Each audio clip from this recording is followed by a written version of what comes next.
Hello, comrades.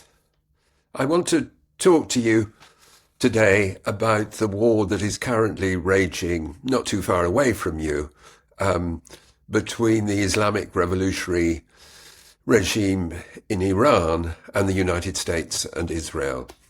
And it's first of all very important to understand that this isn't simply a struggle between the three antagonistic powers who are fighting the war. It's a war of really global significance. There are people on the far left who say that the level of inter-imperialist conflict in the world means that what we're facing is the development of a third world war. I think that's an overstatement, but nevertheless, when we see in particular the economic and geopolitical impact of this war, we see that it's a war of global significance, and really at stake in it is the future of US imperialism. What I mean by that, in particular, is that to understand what's happening, we need to turn to the Marxist theory of imperialism. In other words, a theory that was initially developed by Lenin, by Rosa Luxemburg, by a number of other leading Marxists and revolutionaries at the time of the First World War, more than 100 years ago. And they argued that the kind of geopolitical struggles that were taking place in their time, the First World War, terrible conflict, taking millions of lives, weren't aberrations or policy mistakes, the result of the personalities of particular rulers, but arose from the nature of imperialism as a system of rivalry between the leading capitalist powers. Lenin summed it up when he said that imperialism is the highest stage of capitalism. And what this means in particular is that at a certain stage in its development, there emerges a struggle among the leading capitalist powers, a struggle that is both economic and geopolitical means potentially militarily, potentially war, a process of competition between the leading capitalist powers to determine which is the dominant power in the globe. The last such conflict was the Second World War, ending in 1945, when the United States emerged as the globally dominant capitalist power. What we see now, however, is that the United States is in decline, that what's sometimes called its hegemony is deteriorating, and there have been a number of signs of that. The military defeats the US suffered in Iraq and Afghanistan, the global financial crisis, which started in the United States at the center of the global financial system, and from a long-term point of view, most important of all, the emergence of China as the most important rival to US hegemony.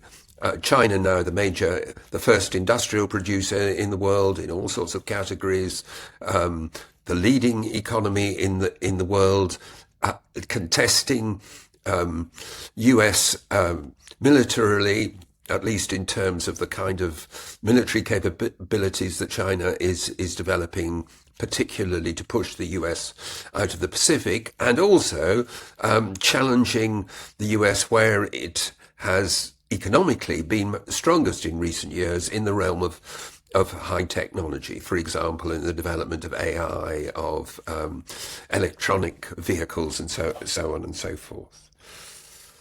And if we turn to your region, to what's sometimes called the Middle East, although people often say it's less Eurocentric to talk about Western Asia, this has been the testing ground for the development of US global hegemony. So one crucial moment came in 1956 when the US intervened to stop the war that two declining imperial powers, Britain and France, were waging against Egypt in alliance with Israel. Another important signpost was the Carter Doctrine of 1980, when the US president of the day, Carter, said the US would, if necessary, go to war to prevent another power threatening the energy supplies, the oil and gas industries that are developed there.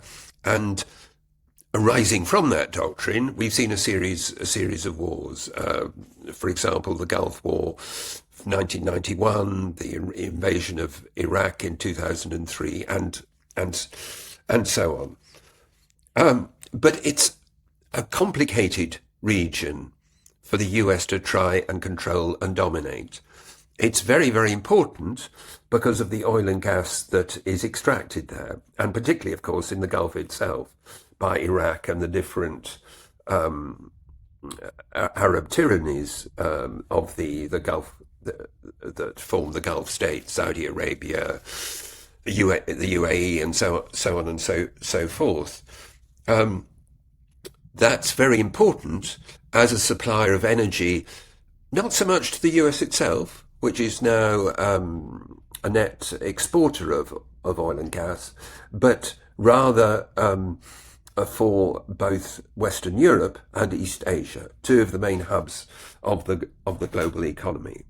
But partly because of the oil wealth that's generated in the region, although not solely that, it is a region where a number of local powers, what Marxists sometimes call sub-imperialisms, compete for dominance.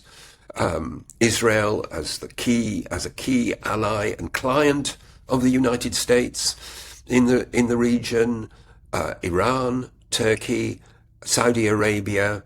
These are some of the leading powers. In the past, Iraq.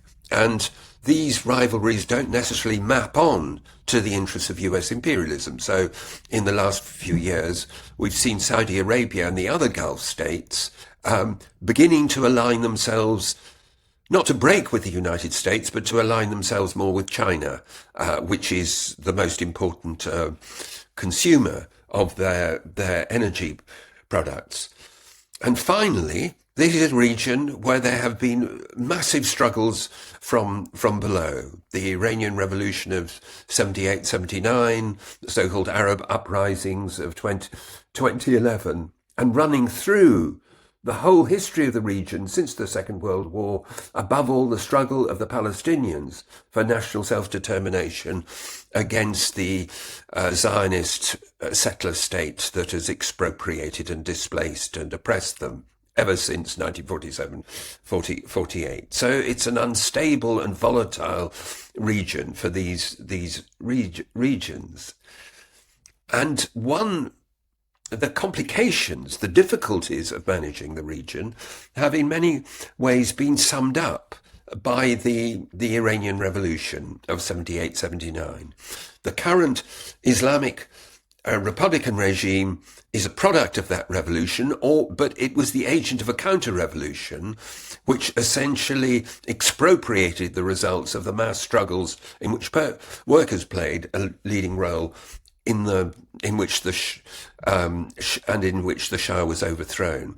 And the Iranian regime has, despite its counter-revolutionary role, dressed itself in the banner of that revolution and used it as a way to legitimate itself with its own people, but more broadly in the region, particularly by presenting itself as an opponent, a determined opponent of both the US and Israel, and in the process causing all sorts of damage to US interests. For example, the Iranians intervened in Iran after the US-British invasion of the country in 2003 to support forces who contested US dominance as part of the resistance to the occupation. And what has happened, why the attack on Iran took place, was that both Donald Trump and Benjamin Netanyahu thought they had the opportunity finally to break the Iranian regime. In the past 2 years, Israel has responded to the attacks of the 7th of October by using its air power, its intelligence power, and the violence that allows it to wreak to try and destroy its enemies in the region. And Trump and Netanyahu believed that as a result of those attacks, for example, the attack on Iran in June last year, the regime in Tehran was so weakened that it would be very comparatively easy to defeat. Unfortunately for them, they prove to be wrong. What they're doing is to demonstrate the limits of their power.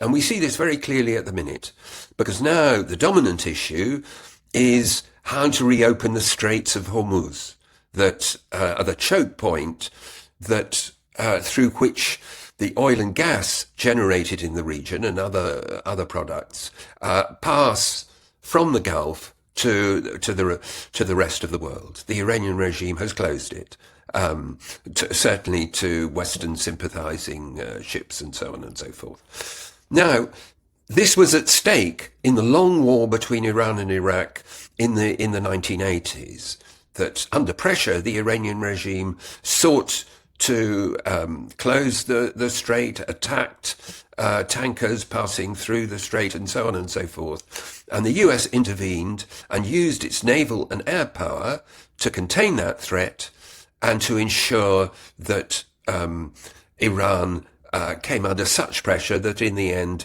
it agreed to a peace agreement with the Iraqi regime of Saddam Hussein. But this time, the strait is closed. And the reason for that is partly to do with the political character of the Iranian regime, the fact that it is an ideological regime. It's therefore part of Trump's stupidity was to think he could, if he killed the Iranian supreme leader Khamenei, it would be like kidnapping Maduro, the Venezuelan president. It would end resistance and so on and so forth. But he was completely wrong about that, because this is an ideological regime with a limited social base, very savage in repression of protests, probably hated by the majority of Iranians, but still with a significant minority base that is highly organized through the structures of the regime. And just killing leaders like Khamenei or Larijani, the security chief who the Israelis are celebrating having killed, doesn't break the will of the regime.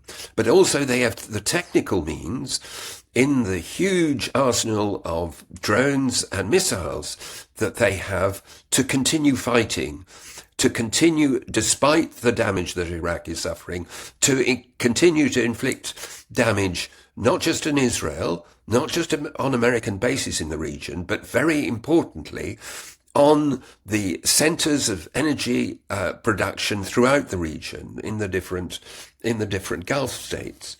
So, if you like, the Iranian regime is holding the global economy to ransom. And Trump's dilemma is really this. There's a saying that has been coined by financial journalists in the United States, TACO. TACO stands for Trump always chickens out. In other words, he makes big threats like with the tariff increases that he imposed on the world a little under a year ago and so on. But usually, in the end, he comes to a deal where he retreats from the extreme threats he makes. The tariff deals are much lower than was initially announced. Lots of people have been saying, well, Trump will tackle with Iran, that at a certain point, as it gets difficult, he'll just declare victory. You know, he talks, most of what he says increasingly is rubbish and bears no relation to the truth. He'll just say the US has won, we're really powerful, and walk away. The problem is, it takes two to tackle. In other words, when Trump wants to make a deal, the other side has to want to make a deal as well. And the Iranian regime doesn't want to make a deal because they know if they just let him stop the war now, they will be vulnerable to further attacks whenever Israel or the US decide that it's in their interest. And we can see the way in which Israel is continuing its policy of using extreme violence to crush all opposition. Look at the attempts really to spread the Gaza genocide to the Shia population of Lebanon that is the base of the Hezbollah resistance movement. So if the war just ends with Trump announcing it's over, the Iranian regime will remain under threat. So they're continuing to fight, and this is enormously disruptive for the global economy. And as a result, a big issue becomes the question of the credibility of US imperialism. In other words, from Trump's point of view, he doesn't want to lose face. He doesn't want to be seen by the rest of the world to have failed. Now, this is very interesting, because if we look at the two greatest defeats of US imperialism, the war in Vietnam in the 60s and 70s, and the war in Iraq after 2003, in both cases, once it became clear that the US was losing, nevertheless, US carried on waging the war for the sake of US credibility. They didn't want to lose credibility. They didn't want to be humiliated, not as a matter of subjective pride, but because if they did, then the other ruling classes in the world would no longer rely on them. This is particularly important at the present time, because there's now a challenger to US imperialism, to US hegemony from China, a serious challenger with increasing economic and political weight. But already the damage is being done. The Gulf rulers, which have stuck so close to US imperialism, despite playing a bit with China, that have bribed Trump and his family on a massive scale and have, done everything they could to ingratiate themselves with Trump, now know that whereas they relied on the US to protect them militarily from Iran since the time of the revolution, from Iraq under Saddam Hussein when he seized Kuwait and so on, they now know the US can't protect them. Their oil fields, their airports, the US bases on their soil are burning from Iranian missiles and drones. And that has global implications. I mean, the US is moving military assets from the Pacific to your region in order to try and defeat Iran. Now, what does that mean for countries like South Korea and Japan, closely allied to the US, who see the US as their protector against an emerging Chinese imperialism, which clearly seeks to dominate their region? It means they know they can't rely on US imperialism to protect them. So the stakes are very high in this war. It's very hard.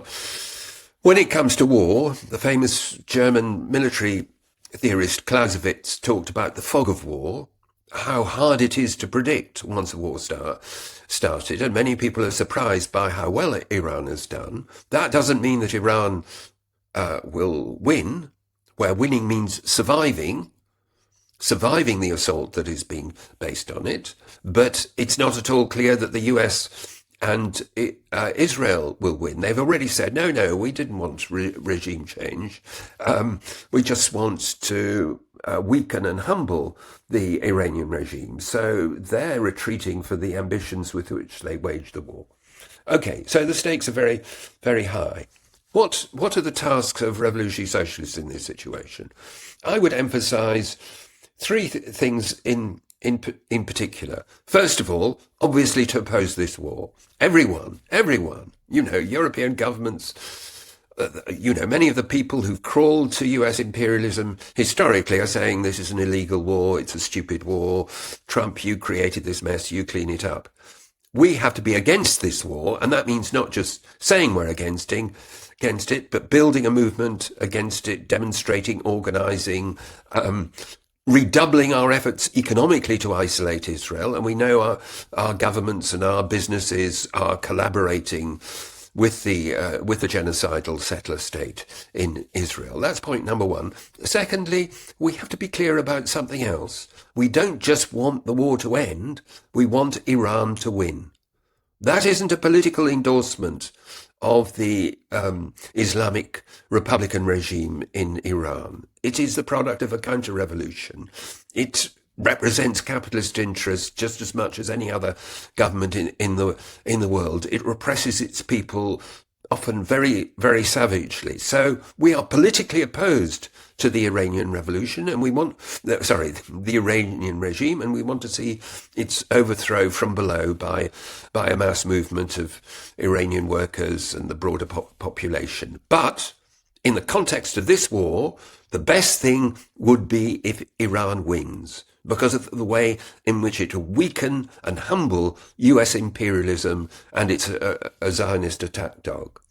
Final point, we have to promote the development of revolutionary spirit, revolutionary action and revolutionary movements in the region itself.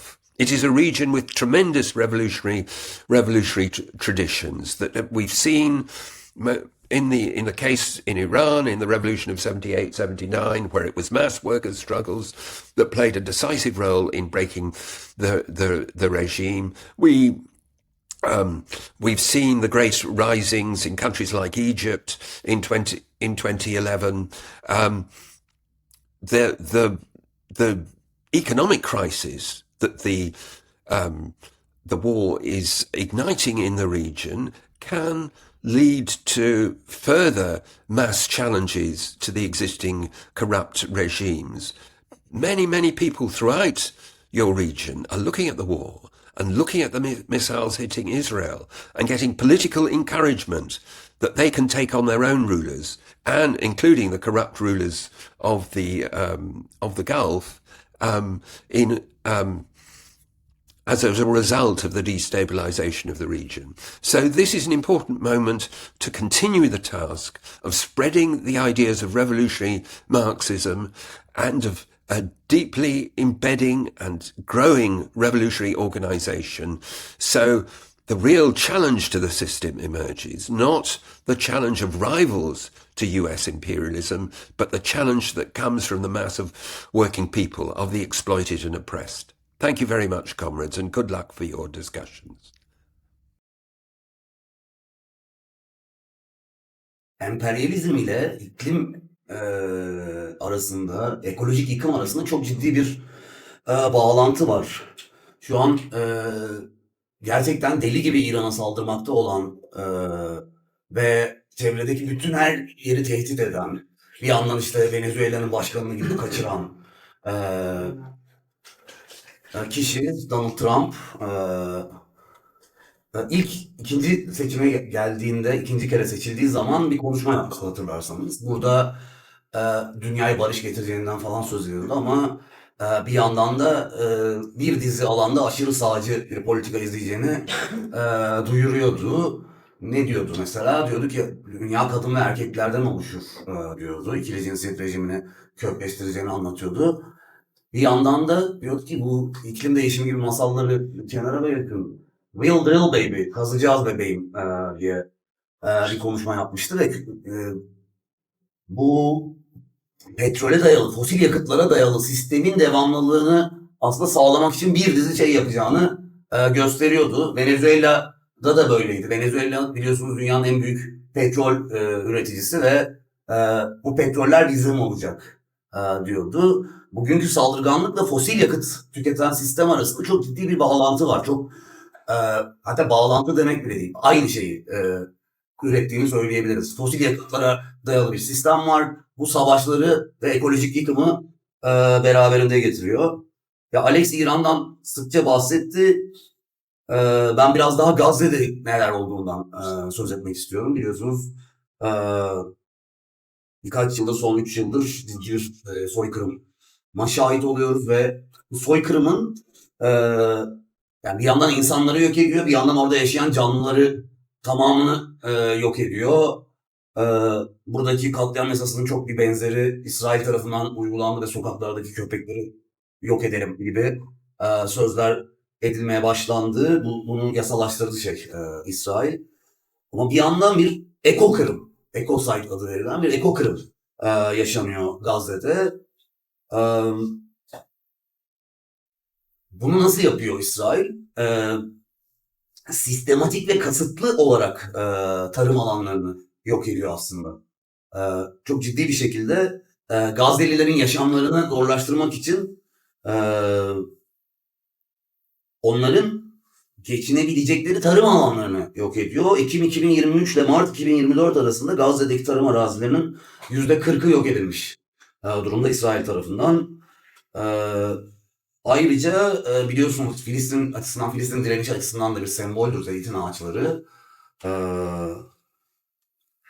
Sumut filozofun adı biliyorsun. Sumut zeytin ağacı işte oradan geliyor ve e, zeytin ağaçlarını yok ediyor İsrail özel olarak. 1967'den bu yana 800 bin adet zeytin ağacını yerinden sökerek yok etti İsrail. Aynı zamanda bombardımanlar tabii muazzam bir ekolojik yıkıma yol açıyor.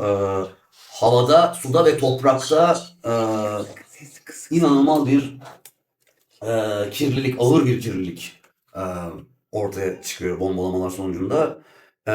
Yıkılan binalardan asbest sızıyor, mühimmat atıkları, kanalizasyon hem toprağı zehirliyor hem yeraltı sularını zehirliyor.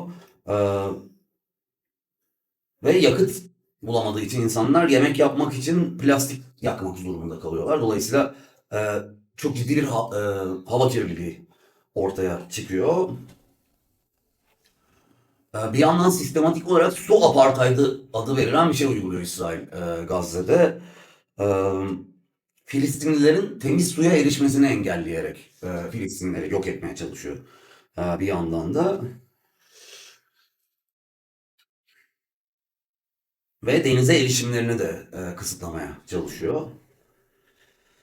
Dolayısıyla aslında soykırım dediğimiz zaman sadece insanların ölümünden söz ediyor olmuyoruz. Bir yandan bir halkı sistematik olarak ortadan kaldırmaya çalışan bir ağır ekolojik saldırıyla karşı karşıyayız.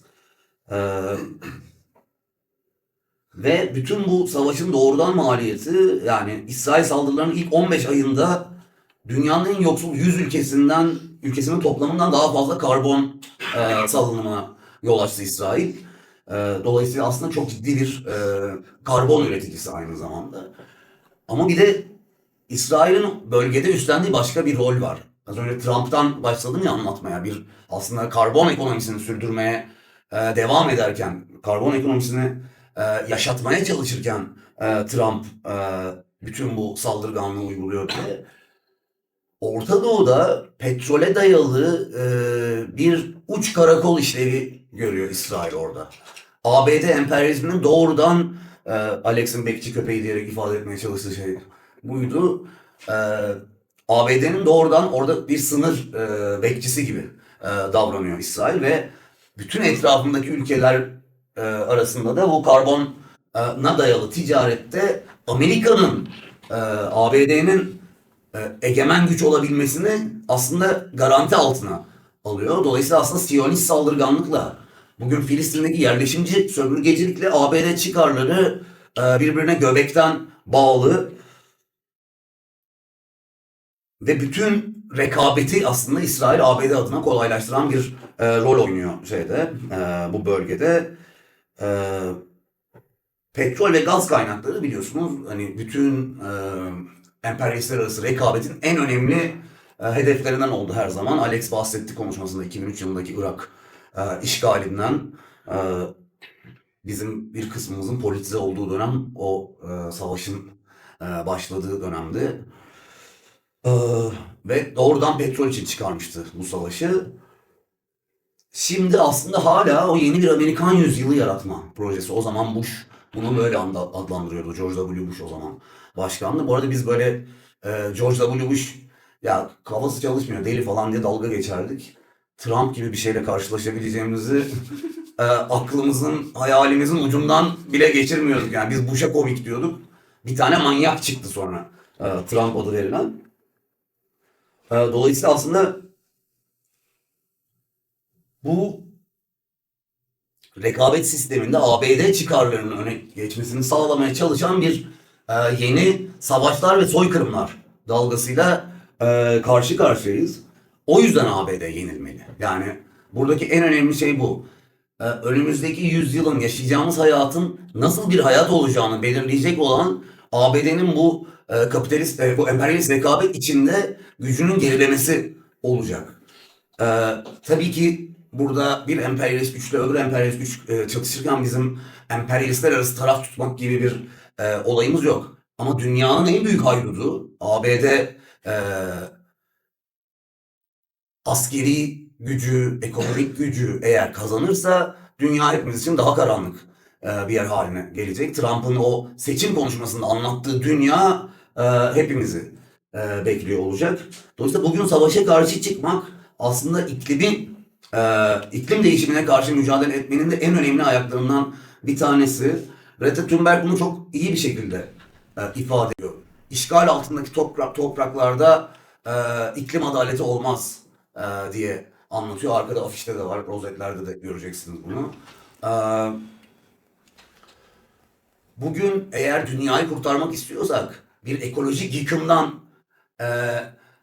kaçınmak istiyorsak, ilk hedef almamız gereken şey en büyük ABD, en büyük güç olan, en büyük kapitalizmin şu anki en büyük gücü olan ABD emperyalizmini geriletmek olmalı. Tabii ki bu sadece ABD ile mücadele, biz buradan nasıl ABD ile mücadele edelim? Sadece ABD ile mücadele etmekle olacak bir şey değil. ABD çıkarlarını kollayan, aynı zamanda kendisi bölgesel olarak bir alt emperyal güç olarak işleyen Türkiye Cumhuriyeti de yaşıyoruz ve aslında kendi egemenlerimizin soykırıma verdiği destekle hesaplaşmamız gerekiyor. Bugün Gazze'deki soykırımın petrolü Azerbaycan'dan geliyor ve Türkiye'deki boru hatlarından geçerek Gazze'deki insanların üzerine ölüm yağdırıyor. Fosil yakıta zaten karşı durmalıyız. Aynı zamanda ölüm yağdıran bir fosil yakıt, bir soykırımın işlediği bir fosil yakıt sisteminden söz ediyoruz. Elbette bunu sağlayabilmenin en önemli yolu, yani bizim iklim değişimini de emperyalizmi de geriletebilmemizin tek yolu var. Bu da aşağıdan hareketler, aşağıdan kitlesel hareketler kurmaya çalışmalıyız. Bunun nereden doğacağını bilemeyiz ama savaş karşıtlığından doğabilir. İklim krizinden doğabilir, herhangi bir şeyden doğabilir. Ama bu aşağıdan hareketleri kapitalizme karşı yöneltecek bir, bunu angaje edebilecek devrimci odaklar yaratmak durumundayız. Biz Devrimci Sosyalist İşçi Partisi olarak bunu deniyoruz. Böyle bir devrimci odağı yaratmaya çalışıyoruz. Bütünleşik bir mücadele vermeye çalışıyoruz her alanda. Bu çabamızda bize destek olursanız çok seviniriz. Teşekkür ederim.